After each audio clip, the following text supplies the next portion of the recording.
Սիրելի Աստծո ժողովուրդ, այսօր շարունակելու ենք մեր նախորդ անգամ ես խոսեցի ով է Հիսուսը առաջին մասը, այսօր շարունակենք ով է Հիսուսը երկրորդ մասը։ Իհարկե մենք չենք կարող բացահայտել թե ով է Հիսուսը, բայց այն ինչքան որ Աստված մեզ տվել է հասկանալու, ինչքան որ բացել է, կփորձենք սրա սահմաններում ինչ որ չափով ուսումնասիրել։ Ուրեմն հիշում եք նախորդ անգամ մենք խոսեցինք Հովհաննես Մկրտիչի մասին եւ այսօր մենք ավելի կխորանանք սրա մեջ եւ ավելի շատ կփորձենք բացահայտելու թե ով էր Հովհաննես Մկրտիչը եւ ինչի համար հենց Հովհաննես Մկրտիչը։ Իհարկե չենք խոսելու միայն Հովհաննես Մկրտիչի մասին, բայց Հովհաննես Մկրտիչի մասին բավականին կանդրադառնանք եւ կուսումնասիրենք։ Հովհաննես Մկրտիչը մի անձ էր, ով ընտրված էր Աստծո կողմից, բայց լինելով թե պատանի եւ թե երիտասարդ, դուք գիտեք, որ մարդիկ ծնվում են, միանգամից մեծ չեն ծնվում։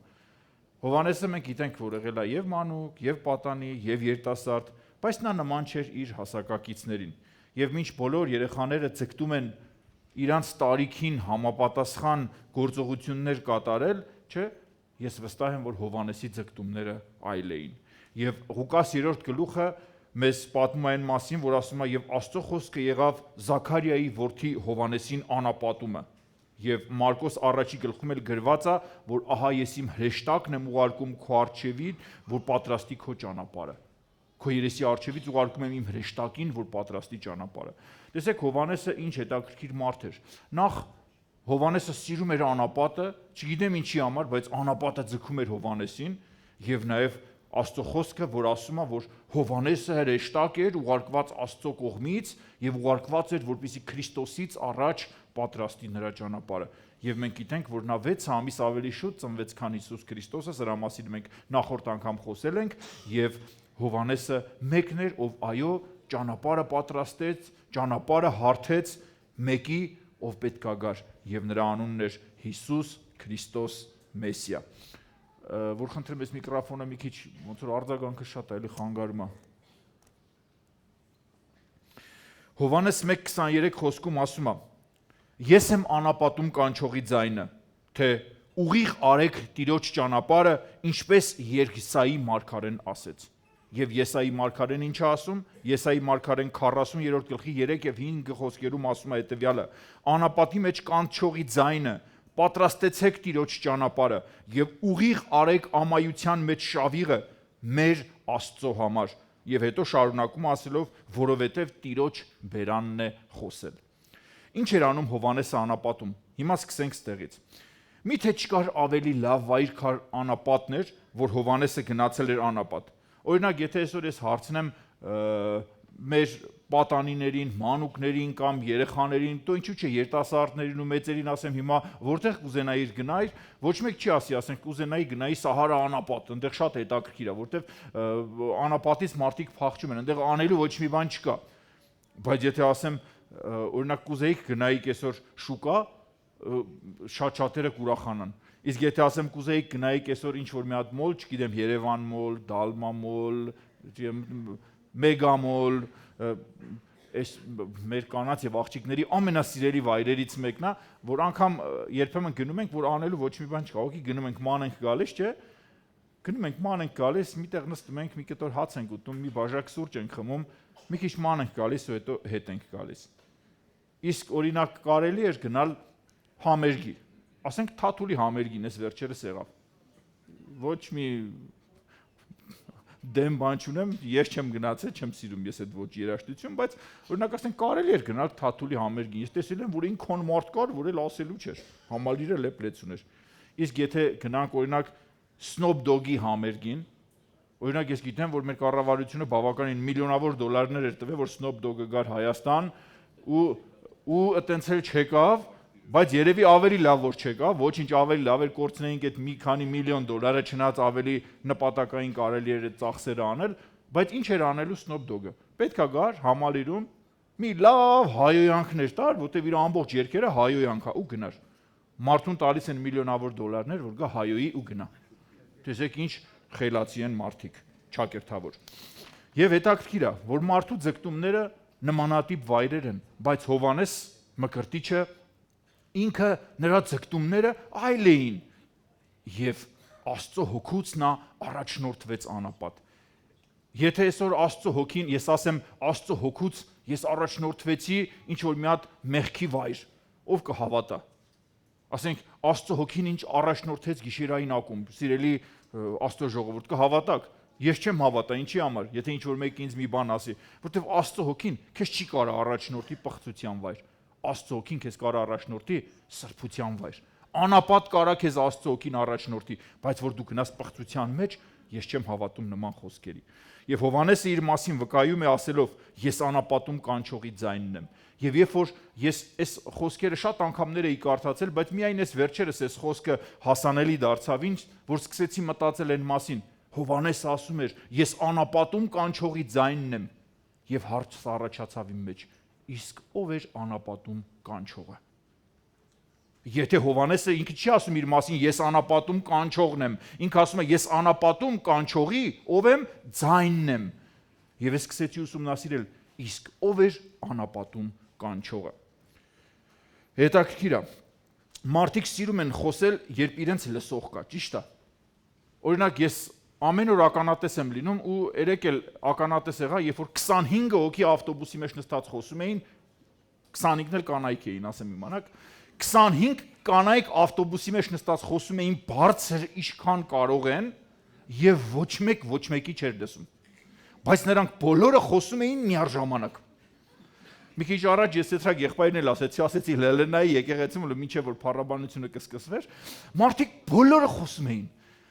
Ու ուշադրություն ուզեցի դարձնեմ, ավելի շատ կանայք են խոսում, թե տղամարդիկ, չգիտեմ ինչի, ոնց որ թե ավելի շատ կանայք էին խոսում, բայց ասեմ իմանաք, որ տղամարդկանց մեջ էլ կան բացառություններ, որ երբեմն կանացից անցնում են իրենց շատախոսությամբ։ Բայց սիրելի Աստծո ժողովուրդ, եկեք մենք սովորենք, որ խոսենք այն ժամանակ, եթե մեզ լսող կա։ Եթե միևնույնն է չեն լսում քեզ, իմաստը ո՞րն է քո խոսելու։ Եթե միևնույնն է քեզ լսող չկա։ Իսկ եթե դիմացինդ քո հետ հավասար խոսում է, ուրեմն ավելի լավ է դու լսի դիմացինիդ, բայց դու էլ իր հետ հավասար մի խոսի, որովհետև միևնույնն է ոչ դու ես հասկանալու նրան, ոչ էլ նա է հասկանալու քեզ։ Հիսուսը մկրտությունից հետո Աստծո խոսքը մեզ սովորեցնում է ասելով, որ Սուրբ Հոգուց առաջնորդվեց անապատ, որտեղ 40 օր փորձվեց սատանայից, ճիշտ է։ Իսկ ինչ վայրը անապատը, որտեղ գնացին այս երկու հզոր Աստծո մարդիկ, Հովհաննես Մկրտիչը եւ Հիսուս Քրիստոսը։ Հովհաննեսը կարծես թե իր կյանքը անցկացրեց անապատում, մինչև որ եկավ իր գործելու ժամանակը, իսկ Հիսուսը ինքը մեծացավ Նազարեթում, Աստծո խոսքն է մեզ այդ մասին ասում, դրա համար կոչվեց Նազովրեցի, բայց երբ որ մկրտվեց, Հիսուս Քրիստոսը չգնաց մի ուրիշ ավելի լավ վայր։ Հիսուսը գնաց առաջնորդվեց 40 օր անապատ եւ առաջնորդվեց Սուրբ Հոգուց, որտեղ որ պետքա փորձվեր սատանայից։ Հարսանիքներից հետո մենք ուր ենք գնում։ Օրինակ կարող ենք գնալ Եգիպտոս, հրաշալի վայր, ծովափնյա երկիր, չգիտեմ էլի, կգնանք Շարմ էլ-Շեյխ կամ կգնանք, չգիտեմ, Ուրգադա եւ այնտեղ կանցկացնենք հրաշալի 10 օր կամ 15 օր։ Հրաշալի վայր հանգստանալու համար։ Հիսուսը չգնաց ծովափ։ Իսկ հարսանիքներից հետո ուր են գնում մեր երիտասարդները ավելի հաճախ, օրինակ գնում են Դուբայ, էլի հրաշալի վայր, ճիշտ է, անապատի մեջ կառուցված քաղաք է, բայց ոչ մեկ այնտեղ չի գնում անապատի համար։ Ճիշտ եմ, Դուբայ գնում են, այնտեղ շատ ավելի հետաքրքիր այցելության վայրեր կան կամ ժամանցի վայրեր կան, որտեղ, ասենք, կարելի է գնալ եւ անցկացնել շատ հրաշալի ժամանակ։ Իսկ ամուսնանալուց հետո Մալդիվներ կարելի է գնալ, թե ոչ։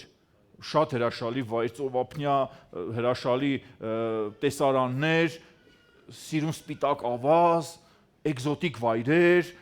ու կարելի է գնալ նաև Մալդիվներ։ Իսկ անապատ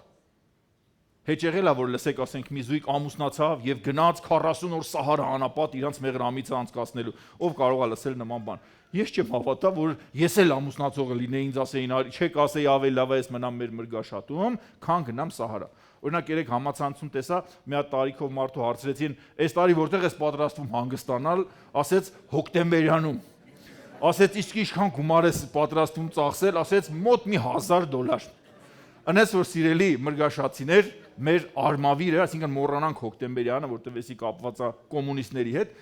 մեր արմավիր քաղաքը մարդիկ ծրագրում են, որ կարելի է հանգստանալ արմավիրում եւ ծախսել օրինակ $1000, ասենք մի 10 օր մարդը գալիս է արմավիր, հանգստանում է, իր ամառային արձակուրդներն է անցկացնում, գումարներ ծախսում է, օգնում է, այնպես որ մենք ապրում ենք կուրորտային վայրում։ Երբեք մի դժգոհեք ձեր ապրելու վայրից։ Մարդիկ գնում են Դիլիջան, ես չգիտեմ այդ պապիկը որտեղից էր, միգուցե ինքը Դիլիջանից էր, Դիլիջանցին էլ գալիս է արմավիր, որպեսզի հանգստանա։ Ու հետաքրքիր է, որ մենք գիտենք, որ մկրտությունից հետո անգամ մեր աշխարհիկ այս մկրտությունները, որ տեսնում ենք, ինչ են անում, մկրտության ժամանակ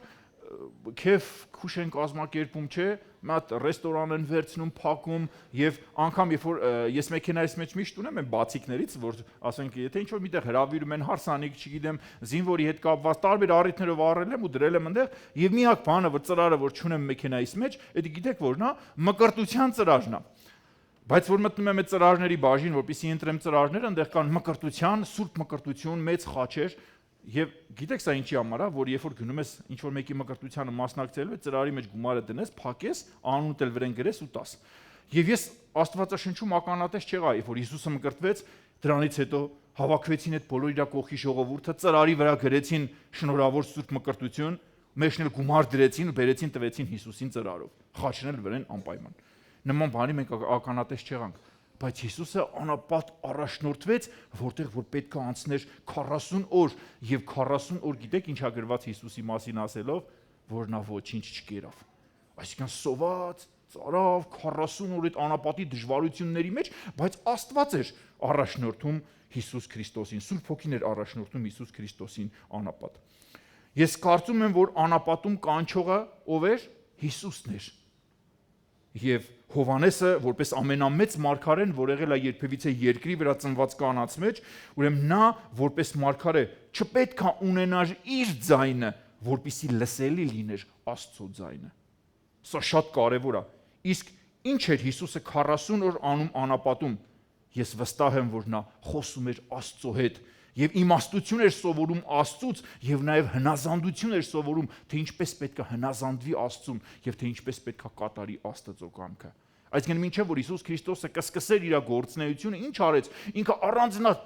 առանձնացավ Աստծո հետ, ինքը մեկացավ Աստծո հետ, ինքը հասկացավ Աստծո կամքը, հասկացավ իր գործունեությունը եւ ինքը իր գործունեությունը սկսեց շատ ճիշտ կետից եւ շատ ճիշտ ձևով։ Իրականում խոսում էր Հովանեսը, երբ խոսում էր իր ձայնով, եւ այսօր ես ու դու նույնպես պետք է լինենք Հովանեսի պես, պետք է լինենք անապատում կանչողի ձայնը, բայց չունենանք երբեք մեր ձայնը խառնված Աստծո ձայնին։ Այսօր եթե ես խոսում եմ Աստծո խոսքից, ես խոսում եմ Աստծո անունից, բայց երբեք դու մի խառնիր քո ձայնը կամ քո ճաշակը Աստծո խոսքին եւ մարդկանց մատուցիր այն, ինչ որ քո ճաշակով է կամ քո պատկերացումով է։ Եկեք մենք լսենք, հասկանանք, սովորենք Աստծո կամքը եւ մարդկանց տանք Աստծո խոսքը մաքուր եւ անարատ, այնպես ինչպես որ Աստված կուզենար որ տայինք մենք։ Անապատները հիմա էլ տարբեր են։ Մեկի համար անապատը Սահարան է, ինչպես որ ասեցի, մյուսի համար անապատը դա իր կյանքի բանտում եղած տարիներն են, երրորդի համար իր անապատը իր նեղություններն ու դժվարություններն են, բայց երբեք սիրելի Աստծո մարդ, մի դժգոհիր քո կյանքում ունեցած դժվարությունների եւ անապատների համար, որովհետեւ անապատում է, որ դու կլսես Հիսուս Քրիստոսի ձայնը։ Այսինքն անապատ, մի խորշիր անապատից, անապատը այդքան սարսափելի վայր չի, ինչպես որ մենք ենք պատկերացնում, եթե ինձ հետ է Աստված։ Այս աշխարհում աղմկող հարյուրավոր եւ հազարավոր ձայներ կան, բայց բոլոր ձայների մեջ դու պետք է կարողանաս լսել միգուցե մեղմ քամին, ինչպես որ Աստծո խոսքն է մեզ սովորեցնում, որի մեջ լսում ենք մենք մի ձայն, որ ասում է. պատրաստեք Տիրոջ ճանապարհը, որտեղ Հովանեսը էս էր քարոզում։ Անապատը դա խաղաղության վայր չէ, անապատը դա հոգևոր ճակատամարտի վայր է, այն գոյամարտի վայր է նաև, բայց այնտեղ նաև մեծ ձեռքբերումների եւ օրհնությունների վայր է։ Անապատում դու դադարում ես խոսել, գիտես ինչի համար, որտեղ քեզ լսող չկա, բայց սկսում ես լսել։ Անապատում դու դադարում ես ցկտել, ինչ որ բարձունքների հասնել, որտեղ այնտեղ մենակ ավազաբլուրներն ա, որոնց կարող ես հասնել, բայց սկսում ես հանձնել քեզ Աստծուն։ Անապատում Դու չունես ոչ մի հենման կետ, եւ միակ հենման կետը, որ կա, որի վրա դու կարող ես հույս դնել, դա Աստված է։ Անապատում ես դու սովորում քայլել ջրի վրայով։ Եվ սա կյանքի ամենամեծ դպրոցն է։ Հիմա հնարավոր է հարցնես, ասես ոնց անապատում ջրի վրայով քայլել, ես կարող եմ սովորել այնտեղ, որտեղ ջուր կա, ոչ սիրելի Աստծո մարդ։ Ջրի վրայով քայլել սովորում են անապատում, որտեղ ինչքան ուզում ես ապրիր այնտեղ, որտեղ որ շատ ջուր կա, դու երբեք ջրի վրայով քայլել չես սովորի։ Բայց Հիսուսը անապատից հետո մենք տեսանք, որ քայլում էր ջրի վրայով։ Այնց որ մի խորհրդեք ձեր կյանքում եղած անապատներից։ Անապատում է, որ կանչողը դառնում է ոչ թե ինչ որ մեկը, այլ հենց ինքդ դու։ Քո հոգին կանչում է Աստծուն եւ Աստված կանչում է քո հոգուն։ Եվ այդ լռության եւ միայնության մեջ սկսում ես լսել Աստծո ձայնը։ Եվ սիրելի Աստծո մարդ, այսօր կոչ եմ անում քեզ, գնա քո ներքին անապատը, որովհետեւ Տերը այնտեղ է։ Տիրոջը հերու մանգալ պետք չի, գնա ուղակի անապատ, առանձնացիր եւ դու կտեսնես, որ կհանդիպես Տիրոջ հետ։ Բայց մի մոռացիր, որ անապատում է նաև ով սատանան, ով եկել է քեզ փորձելու։ Այսինքն անապատում Հիսուսը չհանդիպեց մենակ Աստծուն, չիմացավ մենակ Աստծո կամքը, Հիսուսը նաև հանդիպեց սատանային։ Անապատում դադարում են բոլոր մարդկային ձայները, այնտեղ դադարում են բոլոր աղմուկները, այնտեղ դադարում են աշխարհիկ եւ նյութական բոլոր ձեռքբերումները, այնտեղ դադարում են բոլոր ժամանակակից եւ մոդայիկ բրենդները։ Այնտեղ ոչ մեկի դու ոչ մի բան ցույց տալու չունես։ Իրես ինչի համար, որովհետև այնտեղ քեզ նայող էլ չկա։ Այնտեղ անիմաստ են դառնում այդ ճոխ ու բազմազան սեղանները, որտեղ դու երբ այսօր շատերս ճոխ սեղաններ ենք գցում, թե ամանորի հետ կապված, թե չգիտեմ տարբեր առիթների հետ կապված, լոկ մի բանի համար, որ մեկս մյուսին ցույց տանք, թե ինչքան լավն է մեր սեղանը։ Անապատում դու ոչ մեկի ոչինչ չունես ցույց տալու։ Ինչի համար, որովհետև այնտեղ քեզ նայող էլ չկա։ Դու ես եւ Աստված։ Այնտեղ ուխտի մազից վերագրկուն դառնում է քո ամենաբրենդային հագուստը եւ վայրի մեղրը ու մարախը դառնում է ամենահամեղ կերակուրը, որ դու կարող ես ճարել անապատում։ Բայց այնտեղ դու կսովորես գոհանալ Աստծուց, կսովորես անգամ գոհանալ քչից, կկորցնես աշխարհի աչքերով քո նորաձև հագուստներդ, բայց ձեռքը բերես հոգևոր իմաստով քո սրբության զգեստները, կկորցնես աշխարհի իմաստով միգուցե քո համով կերակուրները, բայց ձեռք կբերես հոգևոր իմաստով քո հոգևոր կերակուրները, եւ ինչպես որ Աստծո խոսքն ամես սովորեցնում ասելով, մարդ ոչ միայն հացով կապրի, այլ ամեն մի խոսքով, որ դուրս է գալիս Աստծո բերանից։ Իսկ սրանք են խոսքերն էին, երբ որ Հիսուս Քրիստոսը ինչ արեց, պատասխանը տվեց սատանային, երբ որ սատանան առաջարկում էր նրան, որ քարը հաց դարձնի։ Մենք ականատես ենք լինում Հիսուս Քրիստոսի խորհրդավոր լռությանը, բայց այդ լռության մեջ, եթե Հովանես Մկրտիչի ձայնը լսվում է, որը ասում էր. ապաշխարեցեք, որովհետև մոտեցել է երկնքի թագավորությունը, Մատթեոս 3:2։ Եվ Հիսուսը նույնպես իր ծառայությունը սկսեց հետևյալ խոսքերով. ժամանակը հասել է, Աստծո թագավորությունը մոտեցել է, ապաշխարեցեք եւ հավատացեք ավետարանին, Մարկոս 1:15 խոսքեր։ Հիսուսը անապատում չի խոսում բարձրաձայն, սիրելի Աստծո մարդ, այլ կանչում է լռության մեջ եւ այս կանչը բառերով չի, այս կանչը գործողություն է, այս կանչը սրտի գոռոց է եւ սրտի աղաղակ, որը հասնում է, ես վստահ եմ, Աստծո ականջներին։ Հնարավոր է այսօր ես կանչեմ, գոռամ, ճվամ, չգիտեմ, ցույց տամ, թե ին վրա զորություն կա, բայց Աստված սկի չնկատի քեզ, բայց երբ որ անապատում, ինչ ասեմ, հնարավոր է քո բերանից բառ դուրս չի գալիս, բայց քո սիրտը աղաղակ է բարձրացնում եւ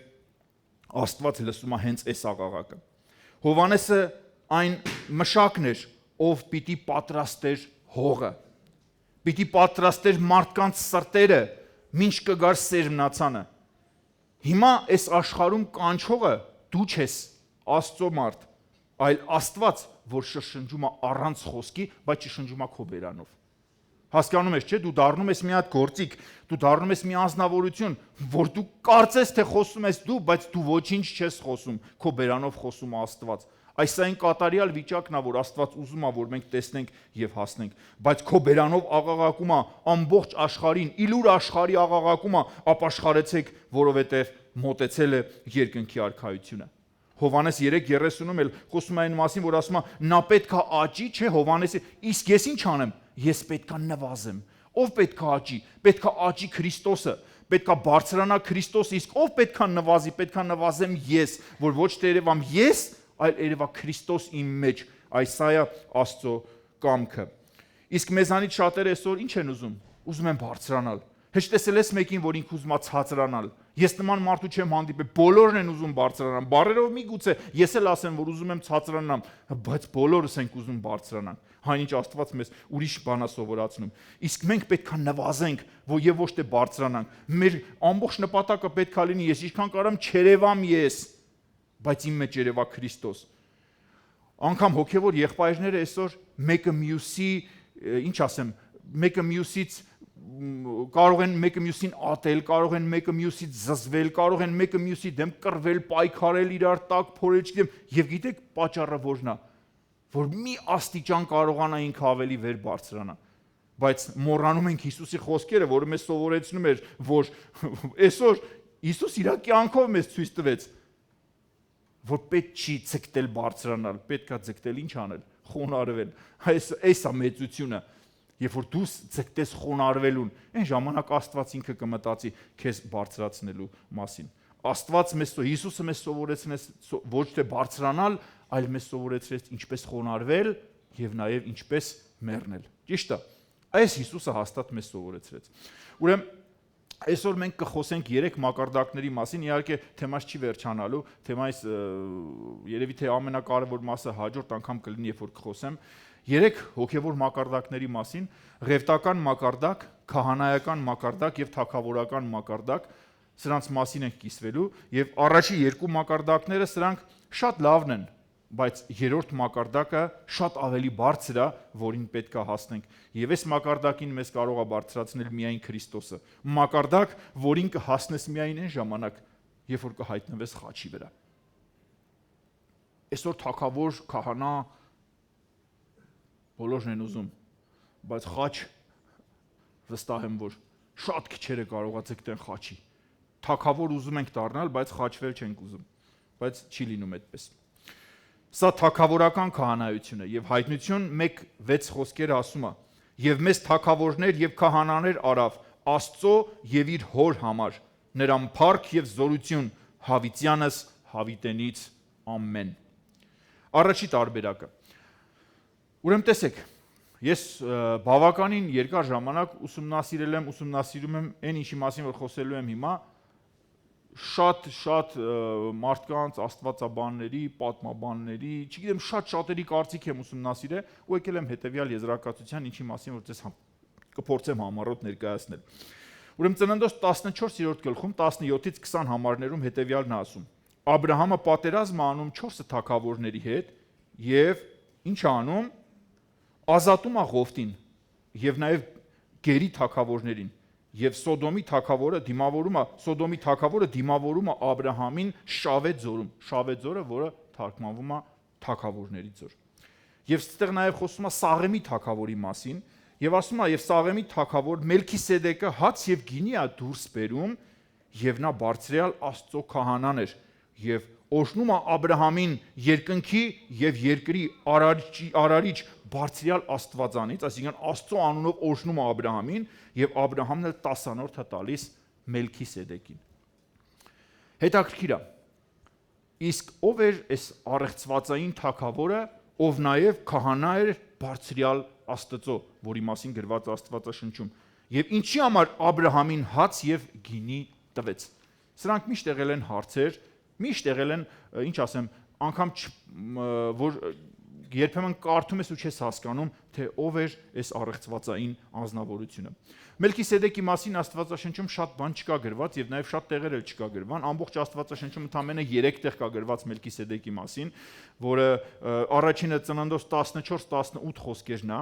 հետո Սաղմոս 114 խոսքերում անդրադառնում Մելքիսեդեկի մասին եւ նաեւ Եբրայեցիների 5, 6 եւ 7-րդ գլուխներում է, որ Մելքիսեդեկի մասին խոսում է ինչ որ մի բան։ Եվ Մելքիսեդեկ հետաքրքիր է, ինչ է նշանակում, ով գիտի։ Մելքիսեդեկ նշանակում է արդարության թագավոր կամ ավելի բառացի թարգմանված, Մելքիսեդեկ նշանակում է իմ թագավորը արդարություն է։ Հասկանալի է, չէ՞։ Մելքիսեդեկ նշանակում է իմ թագավորը արդարություն է։ Մելքիսեդեկ սա անուն ազգանուն չի։ Ինչպես որ ես երբեմն ձեզ սովորեցրել եմ ասելով, որ երբեմն մարդիկ, որ խոսում են, ասում են Հիսուս Քրիստոս։ Հիսուսը անունն է, Քրիստոսը ազգանունը։ Հիսուս Քրիստոսը անուն ազգանուն չի։ Հիսուս Քրիստոսը սա տիտղոս է, որը տրված էր Աստծուն։ Եվ ի՞նչ է նշանակում։ Հիսուս Քրիստոս նշանակում է օծյալ փրկիչ կամ Աստված փրկում է։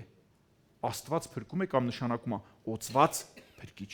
եւ ոչ թե անուն ազգանունը։ Այնպես որ երբ որ Մելքիսեդեկ անունը կփորձենք ուսումնասիրել, դու ուշադրություն դարձրեք, որ սա ուղղակի լոկ անուն չի, որտեղ Մելքիսեդեկ նշանակում է իմ թագավորը արդարություն է։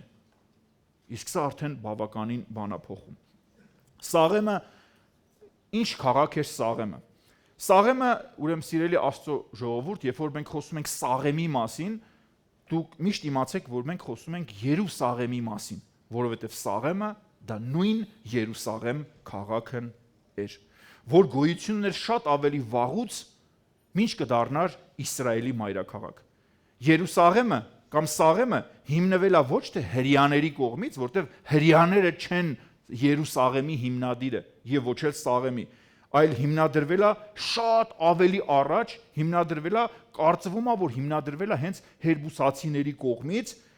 եւ ունի 4800-ից մինչեւ 5000 տարվա պատմություն։ Սաղեմ նշանակում է խաղաղություն, իսկ երբ դարձավ Երուսաղեմ, որտեվ Երու կարծվում է այսպես, որ նշանակում է հաստատվեց, հիմնվեց Աստծո կողմից եւ Երուսաղեմ նշանակում է, չէ՞, խաղաղության քաղաք, որտեվ Սաղեմ նշանակում է խաղաղություն, իսկ Երուսաղեմ նշանակում է հիմնվեց, հաստատվեց Աստծո խաղաղությունը։ Երուսաղեմ բառի իմաստը ես ուզում եմ, որ դուք հասկանաք։ Ինչպես որ մենք գիտենք մեր Երևանի պատմությունը, չէ, որ կարդում ենք, որ Մենուայի որդի Արգիշտին հիմնեց մեր մայրաքաղաքը, որ հիմա կա, եւ ինչ կոչեց Էրեբունի։ Ճիշտ է, ովքեր որ ապրում են Էրեբունիում, հիշեք, որ Մենուայի որդի Արգիշտին հիմնեց եւ նաեւ այդ ամրոցը Էրեբունում կա մինչեւ այսօր։ Ուրեմն տեսեք, Քանանի երկիրը գրավելուց հետո այն գտնվում էր Բենյամինի տարածքի մեջ։ Ուշադիր եղեք, Երուսաղեմ քաղաքը, երբ որ հրեաները Հեսուի գլխավորությամբ եկան ու գրավեցին Քանանի երկիրը, գտնվում էր Բենյամինի տարածքի մեջ, բայց Երուսաղեմը այդպես էլ չկարողացան գրավեին հրեաները։ Եվ Երուսաղեմը մնաց ոնց որ մի հատ պետություն Բենյամինի տարածքի մեջ, որ այդպես էլ իրանք չկարողացան գրավել։ Եվ գիտեք, երբ գրավեց Երուսաղեմը, գրավեց շատ ավելի ուշ գրավեց Երուսաղեմը։ Շատ երկար ժամանակ ինքը մնաց, ինչ ասեմ, անառիկ եւ չկարողացան գրավել։ Եվ միայն երկրորդ թագավորաց 5-6 խոսքերում Դավիթ թագավորն էր, որ գրավեց Երուսաղեմը եւ դարձրեց երկու բաժանված թագավորություններ, երբ որ միացան իրար, դարձավ միացյալ մայրաքաղաք։ Երուսաղեմ, դրա համար էլ կոչվում է Երուսաղեմը Դավթի քաղաք, որտեղ գրավվեց, նվաճվեց Դավիթ թագավորի կողմից։ Երուսաղեմ նշանակում է խաղաղության քաղաք։ Այն նաև համարվում է Աստծո բնակարան ըստ Սաղմոս 132-ի 13 խոսքի։ Աստծո բնակարան։ Այն նաև կոչվում է հավերժական քաղաք, խաղաղության քաղաք, որը միշտ եղել է անխաղաղ։ Հետաքրքիր է, չէ՞, Երուսաղեմը կոչվում է խաղաղության քաղաք, բայց Երուսաղեմում խաղաղություն, էդի Երուսաղեմը ուր, խաղաղությունը ուր։ Սրանք իրարից շատ հեռու բաներ են։ Երուսաղեմը միշտ եղել է ամբողջ աշխարհի, ինչ ասեմ, կռվի առարկա։ Շատերն են եղել, այո, կռվախնձոր ա եղել, որ ձգտել են նվաճեն Երուսաղեմը, եւ շատերի կողմից է նվաճվել Երուսաղեմը։ Երուսաղեմը Դավթի նվաճումից հետ առաջ գոյություն ուներ մոտ 2000 տարի որպես բնակավայր։ Այսինքն միշտ Դավիթը կգրավեր Երուսաղեմը, այդ քաղաքը արդեն 2000 տարի առաջ գոյություն ուներ որպես բնակավայր։ Իսկ որպես քաղաք-պետություն Դավթի գրավելուց առաջ գոյություն ուներ 800-ից 1000 տարի առաջ։ Այսինքն մինչև Դավիթը կգրավեր Երուսաղեմը 1000 տարի ինքը որպես քաղաք-պետություն կար եւ գոյություն ուներ։ Հիմա հասկանում եք, որ նա մուսուլմանների պահանջը, երբ որ իրանք հրեաներից հիմա այս պահին ուզում են Երուսաղեմ, ասում են Երուսաղեմը մերն է, Երուսաղեմը ձերը չի։ Մինչ կուսումնասիրեի ես ինքս էլ մտածում եմ, ասում եմ, ոնց Երուսաղեմը ախր հրեաների մայրաքաղաքն է եղել միշտ։ Ինչ սրանք ինչ ախորժակ ունեն տենաս Երուսաղեմի, բայց ոչ։ Պատմությունը ցույց է տալիս, որ Երուսաղեմը հրեաները չեն հիմնադրել, եւ իրանք ասում են մերն ա եղե, հետ վերադարձրեք մեզ։ Դրա համար էլ Երուսաղեմի վրա այսքան աչք կա։ Եվ փաստորեն ստացվում է, որ Մելքիսեդեկը Երուսաղեմի թագավորն էր եւ բարձրալ Աստծո քահանան դեռ Աբրահամի ժամանակներից սկսած կամ Աբրահամից միգուցե եւ առաջ։ Հասկանում եք ով էր Մելքիսեդեկը։ Եվ հետաքրքիր է Մելքիսեդեկ բառը, որը երկու մասից է բաղկացած, ուրեմն մելեխ, որը նշանակում է իմ թագավորը, եւ մալքի, էլի նույնպես մալքի կամ մելեխ, ուրեմն որ նշանակում է իմ թագավորը։ Իսկ սադեկ նշանակում է արդարություն գործել։ Սաղեմ նշանակում է խաղաղություն։ Հարց. ով էր խաղաղության քաղաքի, արդարության թագավորը եւ բարձրյալ Աստծո քահանան։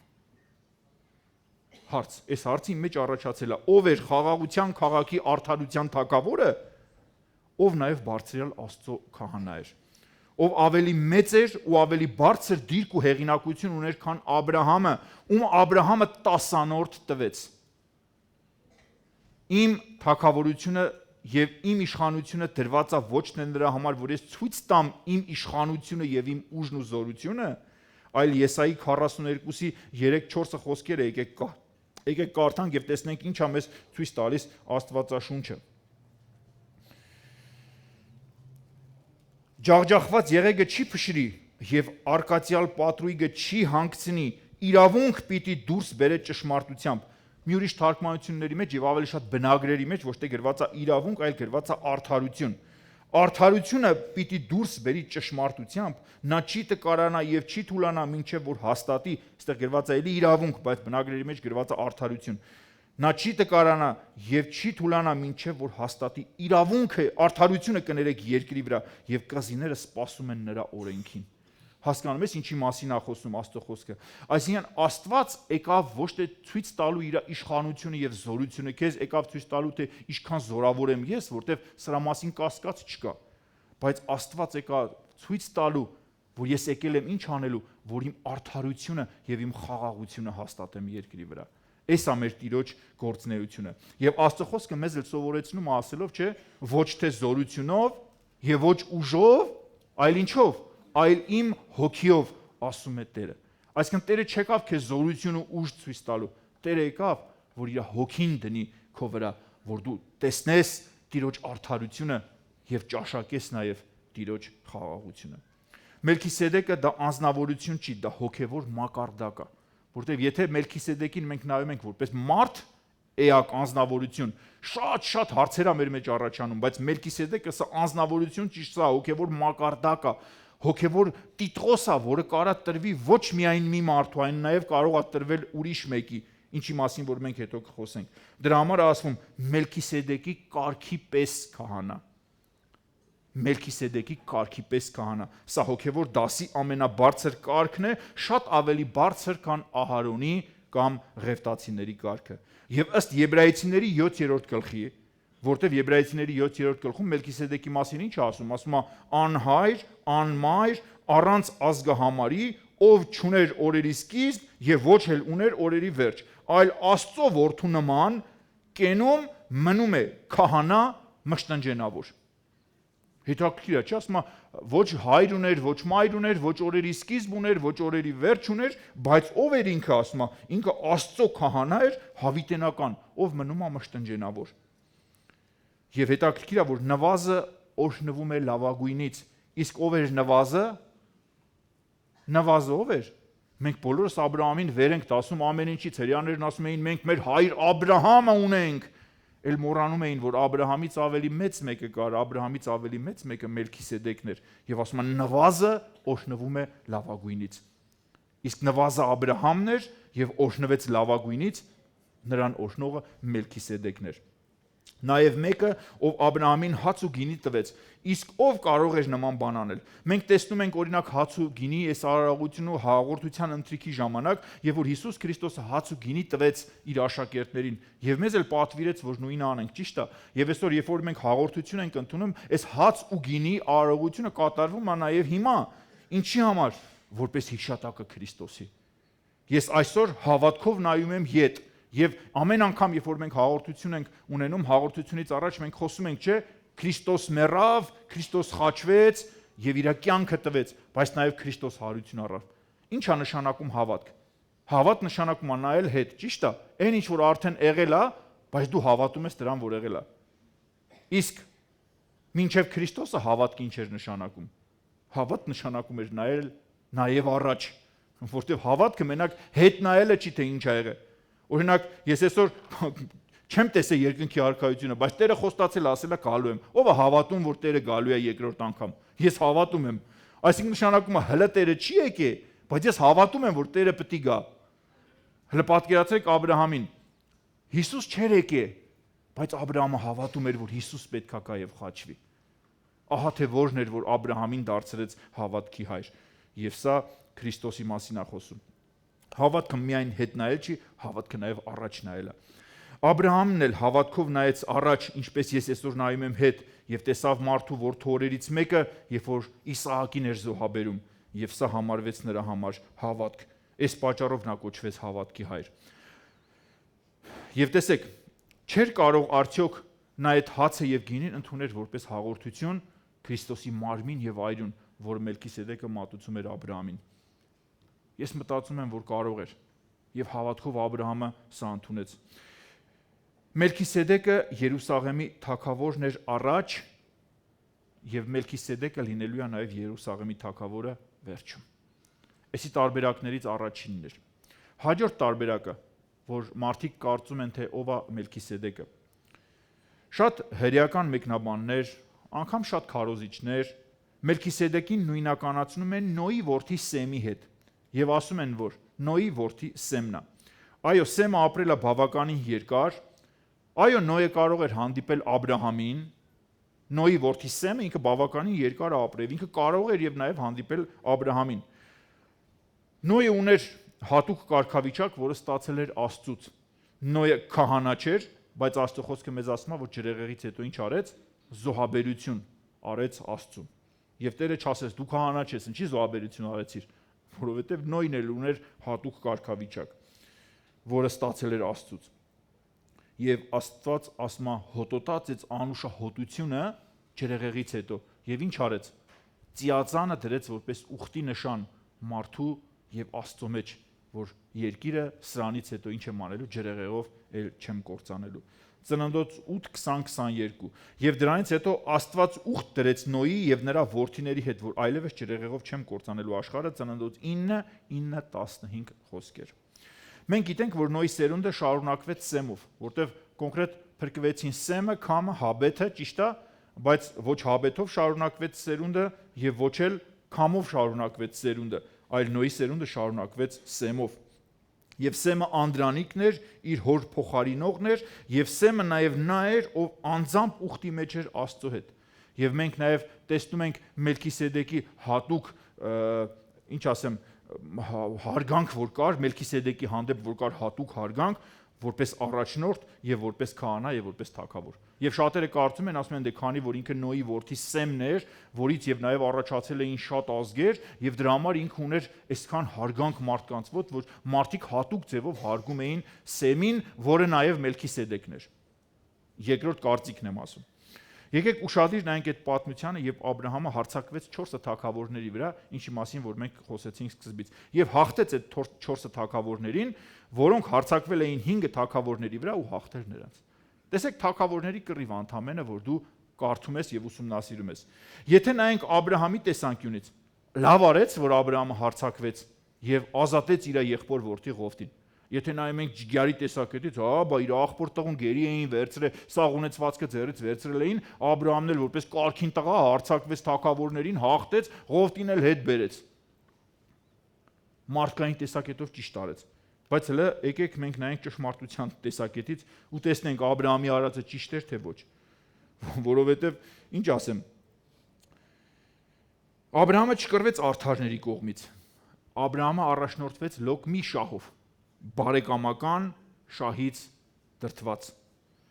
Նա չի հարցնում, ովքեր էին այս թագավորները, այս 5 թագավորները, որոնց որ հաղթել էին, որովհետև այս թագավորներից մեկն էլ գիտեք ով էր, Սոդոմ, Գոմոր, այս թագավորներն էին, ում որ հաղթել էին այն 4 թագավորները։ Այստեղ Աբրահամը ջիգյարի այդ մղումով առաջնորդվեց, բարեկամական շահից դրտված, իսկ միշտ հիշեք, միշտ չի որ հավատքի մարդը գործում է ճիշտ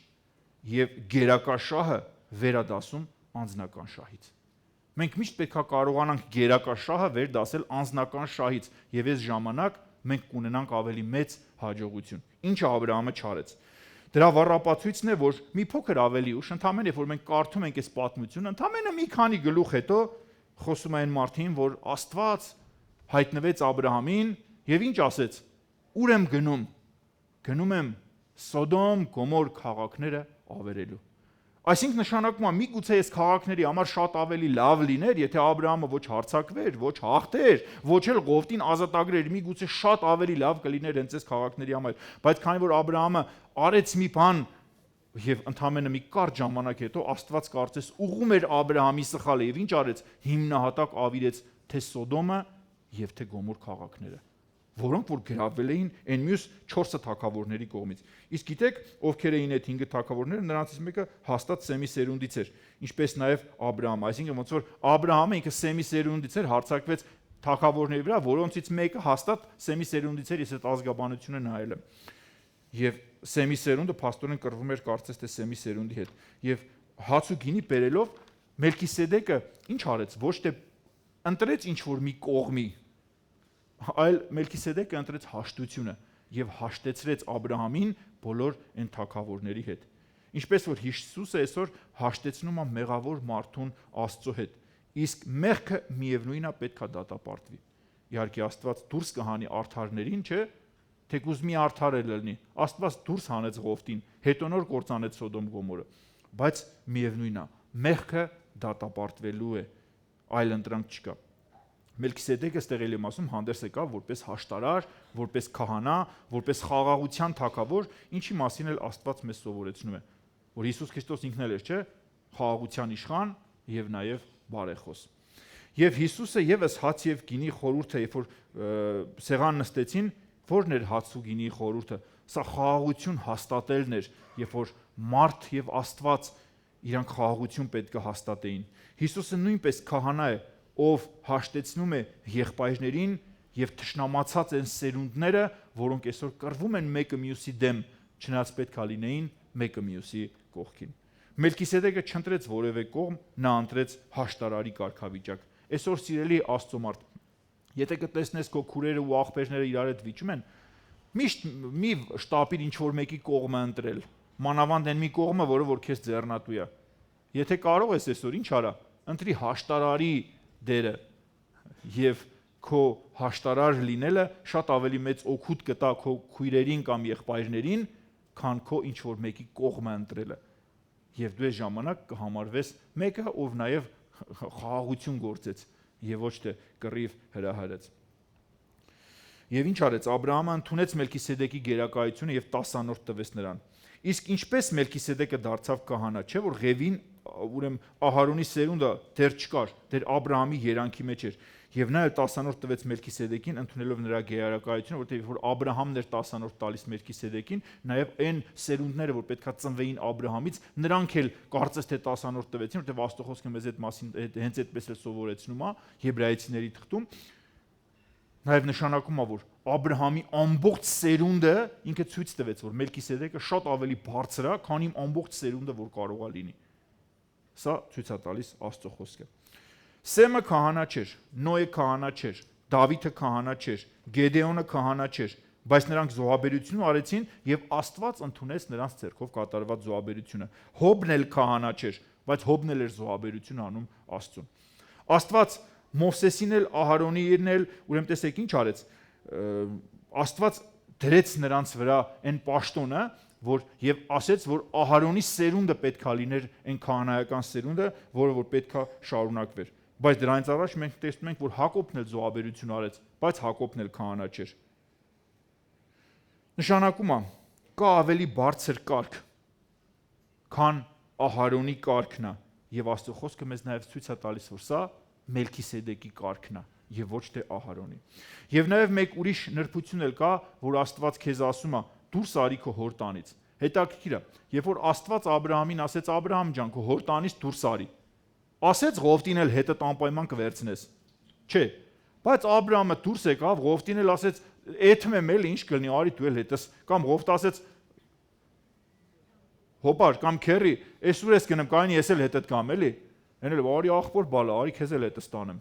Բայց Աստված Ղովտի մասին ոչ մի բան չէր ասել։ Այսինքն սիրելի Աստծո մարդ, եթե այսօր քեզ Աստված ասում է դուրս արի, մի մտածի կողից ում հետդ վերցնես։ Աստված քեզ ասում դուրս արի, եւ ում էլ որ դու կողքից հետդ վերցնես, դու փորձություն ես վերցնելու քո համար եւ ոչ թե օրհնություն։ Ինչը որ մինչեւ հիմա Աբրահամը կռվում է Ղովտի սերունդի հետ նաեւ։ Եթե Աստված քեզ տալիս է Իսահակի խոստում, սիրելի Աբրահամ,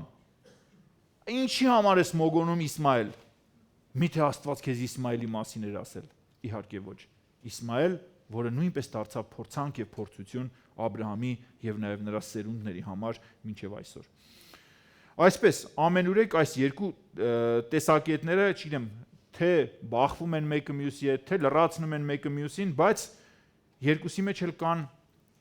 հետաքրքիր պահեր, որոնց վրա մենք կարող ենք ուղղակի մտածել, խորհել, միգուցե եւ Աստված մի օր մեզ ավելի խորը կբացի։ Եթե առաջին տեսակետին նայենք, մենք տեսնում ենք, որ հնարավոր է, որ այո, Աստված Աբրահամին էլ երևաց եւ նրա հետ հաց կերավ։ Հնարավոր է, որ նաեւ Մելքիսեդեկը հենց Հիսուսն էր, որը որ երևաց 5 տակարն, որտեղ առաջի տեսակետը հենց տանում է դրան, որ Մելքիսեդեկը սա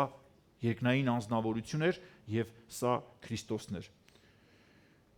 Աստված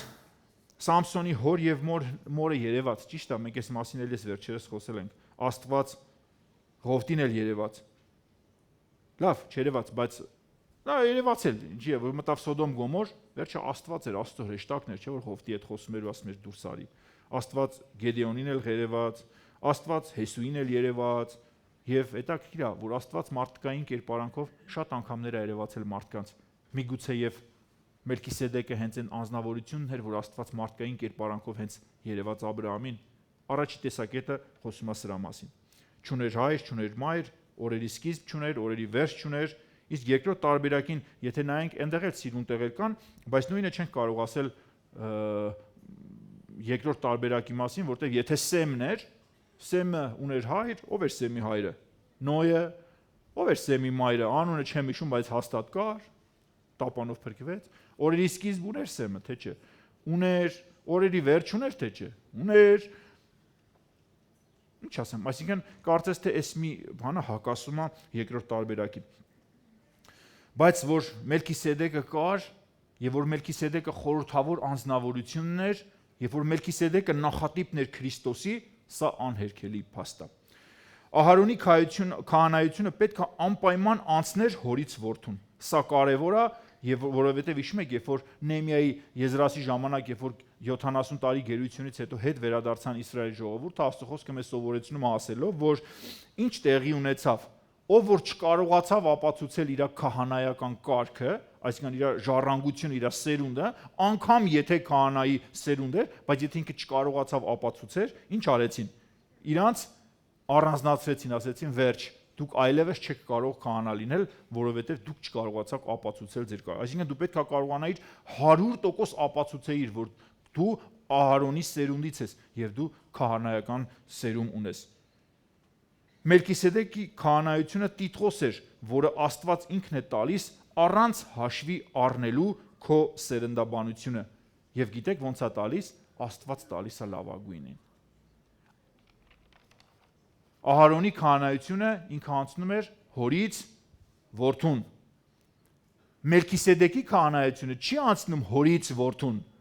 Մելքիսեդեկի քահանայությունը անցնում է արժանիից արժանին, անցնում է լավագույնից լավագույնին։ Եվ այս տիտղոսը տրվում է նրան, ով որ ոչ թե մարդն է ընտրում, այլ ում որ ընտրում է Աստված։ Ամեն։ Եթե նայենք մենք Սավուղին, ով էր Սավուղը։ Սավուղը մեկն էր, որը կարծես թե ընտրվեց Աստծո կողմից, բայց Աստված չէր այդ ընտրության հեղինակը։ Աստված Սավուղին ընտրեց մարդկանց սրտի համաձայն, մարդկանց ճաշակով ընտրեց Աստված, որտեվ երբ որ մենք կարդում ենք խոսքերը, չէ՞ ինչ ասում, Աստված ասում է Իրանք ինձ մերժեցին, իրանք քեզ չմերժեցին, ով Սամուել, իրանք ինձ մերժեցին իրանց վրա թագավոր ուզելով։ Այսինքն Աստված չէր ուզում, որ Սավուղը լիներ թագավոր, բայց մարդը ուզեց, որ լինի։ Աստված էլ իրանց ճաշակով տվեց Սավուղին, եւ Սավուղն էլ այդպես էլ չարթարացրեց ոչ Աստծուն սպասելիքները, ոչ էլ արդարացրեց նաեւ մարդկանց սպասելիքները։ Մինչեւ որ Աստված ընտրեց իր ճաշակով մեկին, իսկ իր ճաշակով ով էր? Դավիթն էր։ Եվ Աստված ընտրեց Դավթին, եւ Դավիթը նաեւ դարձավ Աստծո ճաշակով ընտրված, եւ Դավթի մասին էլ Աստծո խոսքը ասում է, չէ՞, չկա մեկ իմ Դավիթ ծառայի պես, որ ամբողջ սրտով իմ կամքը կատարի։ Դավիթը իր եղբայրների մեջ ամենամեծը չէր, այսինքն Անդրանիկը չէր, սովորաբար Անդրանիկից Անդրանիկ էր անցնում սերունդը։ Ամենագեղեցիկն էլ չէր, որովհետև անգամ երբ որ Սամուել մարգարեն եկավ, որ ընտրություն աներ, զարմանում եմ, բայց Սամուել մարգարեն էլ շփոթվեց, չէ՞, սխալվեց, որովհետև տեսավ Դավթի աղբերներից մեկին, անունը չեմ հիշում, որ մեկին, որին Եղիամին տեսավ ու Եղիաբին տեսավ ու ասեց, «Ֆայ, հաստատ էսա»։ Այ տիրոջ ընտրությունը սրա վրա է կանգնելու 100%, որովհետև չի կարա ուրիշ մեկ ելնի սրանից բացի։ Բայց Տերը ընտրեց, Եղիաբին ընտրեց, չէ։ Ինչի համար, որովհետև Տերը Դավթին էր ընտրել։ Հենց որ սիրելի Աստծո մարդ Սամուելը սրանից, որտեղ մինչև այդ ընտրությունը դրանից առաջ խոսքեր կան գրված Թագավորաց գրքում, որ ասում է, չէ, դուք մարդիկդ նայում եք հասակին, երկարությանն եք նայում, տեսքին եք նայում, բայց ես Աստվածս նայում եմ մարդի սրտին, հասկանում ես։ Այնպես որ այսօր ինչքան բոյով ես, դա Աստծուն չի հետաքրքրում։ Ինչքան սիրուն ես, ընդհանրապես Աստծուն չի հետաքրքրում։ Աստծուն հետաքրքրում է սրտիդ գեղեցկությունը ու սրտիդ սիրունությունը։ Այս է որ գրավում է Աստծուն։ Ով էր Դավիթը։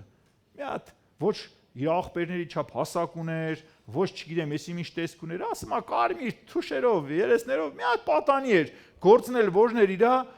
հովիվ էր, իր համար ոչխարներին գցում էր, դիմացը գնում էր ոչխար արածացնելու։ Էս էր ընդամենը Դավթի գործը, որ անում էր, բայց Աստված ընտրեց հենց Դավթին։ Բայց նա մոռացել էր Սամուելը, որ Աստված ուշադրությունը դարձնում է ավելի կարևոր բաների վրա, քան մեր մարդկային աչքերով է։ Այնպես որ սիրելի Աստծո մարդ, այսօր մենք էլ հնարավոր է սխալվենք, թե չէ։ Ասենք նայում ես մարդուն մտածում ես, «Այսի լավն է, շատ ընտիր», բայց մի փոքր հետը գործ ես ունենում ու հասկանում ես, որ հիասթափեցրեց ինքը քեզ, եւ ինքը իրոք այն մարդը չէր, ում հետ կարելի էր գործ ունենալ։ Հետաքրքիր է, որ Դավիթը ընտրվեց իր սրտի պատճառով, որպես թագավոր, եւ նաեւ Դավիթը ուներ մեկ այլ մակարդակ, Աստծո հետ հարաբերության ավելի բարձր մակարդակ, քան ունեին նրա բոլոր եղբայրները, կամ միգուցե եւ չունեին։ Եվ սա քահանայական մակարդակ էր։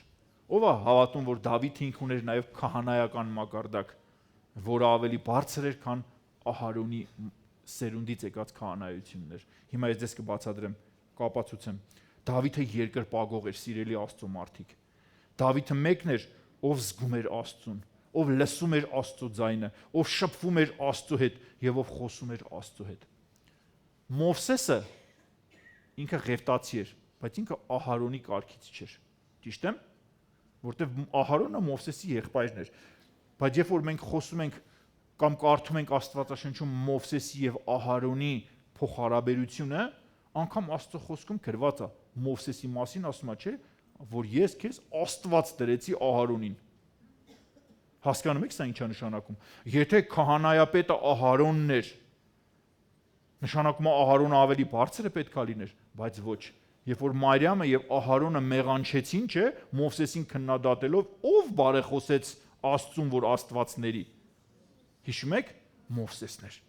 Իսկ Մովսեսը ինքը Ահարոնի կարգից չէր։ Այսինքն Մովսեսը կարգով շատ ավելի բարձր էր, քան Ահարոնը։ Չնայած քահանայությունը շարունակվեց Ահարոնի սերունդով։ Այսինքն նշանակում է, ով էր Դավիթը։ Ես հավատում եմ, որ Դավիթը ուներ ավելի բարձր կարգ, քան քահանայությունն էր, որովհետև ճիշտ է, մենք տեսնում ենք Դավթի կյանքում են երկու մեծ սխալները, որ Դավիթ իր կյանքում ցույց տվեց, բայց նաև տեսնում ենք այն մեծ ողորմությունը, որը Աստված արեց Դավթին, եւ որն էր, երբ որ կործանող հրեշտակը, չէ, ջնջելով գնում էր, եւ ինչ եղավ խոսքը, որ մարգարեի բերանով եղավ Դավթին ասելով. «Գնա ու զոհ մատուցի Աստծուն»։ Եվ երբ որ գնաց Դավիթը Որնյայի կալի մեջ տեսավ, չէ, սեղան շինեց, եւ ով եկավ այս զոհը մատուցեց, ով կարող ասի, քահանան եկավ զոհ մատուցեց, չէ, Դավիթը ինքը, ես ուշադիր կարդացել եմ, ոչ մի քահանայի մասին գրված չի, ասում է Դավիթը սեղան շինեց եւ Դավիթը զոհ մատուցեց եւ Տիրոջ կործանող հրեշտակը իր սուրը դրեց պատյանի մեջ։ Բա Դավիթը Ահարոնի կարգից չէր, բա ո՞նց զոհ մատուցեց։ Ղեֆտացի էլ չէր, ինքը Հուդայի ցեղից էր, ո՞նց զոհ մատուցեց։ Այսինքն նշանակում է կա մի կարգ, որը ավելի բարձր է, քան Ահարոնի կարգն է։ Եվ Աստծո խոսքը մեզ ցույց է տալիս, որ սա Մելքիսեդեկի կարգն է։ Մենք հետագայում հաջորդ անգամ, երբ որ կխոսենք Հիսուսի մասին, Հիսուս ինքն էլ ղեֆտացի չէր։ Հիսուս ինքն էլ Ահարոնի սերունդից չէր, բայց Հիսուսը կարգով ավելի բարձր էր։ Եվ որն էր այդ կարգը։ Սա Մելքիսեդեկի կարգն էր, որը ավելի բարձր էր։ Եվ հետաքրքիր է նաև Դավթի մասին, որ խոսում է, երբ որ Դավիթը փախնում էր Սավուղի ձեռքից, ինչ տեղի ունեցավ։ Ասում է մտավ տաճար, չէ, եւ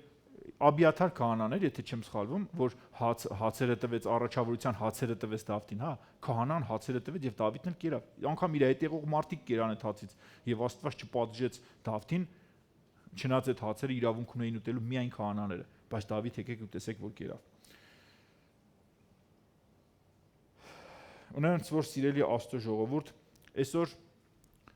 Աստված ընտրում է ոչ թե Անդրանիկին, այսօր Աստված ընտրում է ոչ թե Սիրունին, այսօր Աստված ընտրում է ոչ թե Բոյովին, այսօր Աստված ընտրում է ոչ թե նրան, ում պապան շատ ավելի ազդեցիկ է, այսօր Աստված ընտրում է արժանագույնին, ով որ արժանի է լինելու այն մեկը, ով որ կշարունակի Աստծո գործը, եւ Աստված կարա այդ տիտղոսը տա, ում ասես, որ քո մտքի ծայրով անգամ չի կարող անցնել։ Այսքանը, երրորդ մասը կարծում եմ, եթե ավելի ինչ որ չեղավ, կփորձեմ երրորդ մասով սահմանափակվել, երբ որ հաջորդ անգամ կխոսեմ, այսքանը, Աստված օրհնի ձեզ։